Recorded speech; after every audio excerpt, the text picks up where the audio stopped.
چې هغه راشي او تاسو ته د خپلو خیالاتو اظهار وکړي. اعوذ بالله من الشیطان الرجیم. بسم الله الرحمن الرحیم. زما د ابازو ویلج کونسل ډېر قدرمن عزتمن مشران امزولي کشران ما سادلته په سټیج ناس زمون ایم پی ایس حاجی خالد خان مومند زمون ډېر درون خوږ مشر او زمونږ مشر رور حاجی ظاهرګل زمونږ سابقه ناظم سمرجي صاحب زمونږ بل د تحصیل سابقه ناظم مشتاق خان او ما ته مخامخ ما سره ډېر قدرمن ملګري میلمانه او ما د مخامخ د دې جرګې مشر حاجی مثال خان حاجي صاحب زه ټولو ته په جمع هرکلی السلام علیکم. زه به خبرې ډېرې نه کوم. ما نه د الف خان بهی په شیرپو کې یو تپوس وکړو چې تا ته هم په دې پارټۍ کې یو دوه غړي ولاړ دي د هغوی په هکله ته څه وې. ما ورته په هغه جواب کې هم دا ویلي چې هغه کوم دوه غړي دي نو هغه ما ته د خپلو وروڼو نه کم نه ښکاري او چې کوم تعلق مې مو سره پاتې شوی دی نو په ورورولۍ کې مې ورته پاتې شوی دی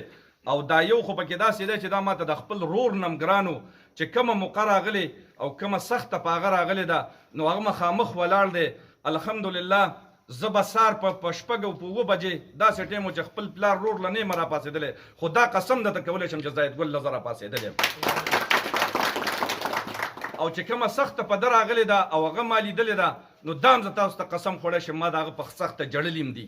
ما پې دومره خفګان کړی دی خو بس دا شیطاني حرکت راشي یو سړي ته بس څه ودرېږي یو مسله جوړه شي خو هغه زما مخکې مرور و اوس مې مرور دی او دا خبره کومه او د زړه د خلاصې کومه دا بازو د ویلج کونسل خلکو چې انشاءالله زما نه دا پوره امید دی چې زما رور زما ملګری زاهدګل لم څونه منډه تړله واله که نه نو دا زما تاسو نه پوره یقین او توقع ده چې انشاءالله ما له به د هغې نه زیاته منډه ووهل. زه د ظاهرګل حاجي صاحب او د حاجي مثال خان حاجي صاحب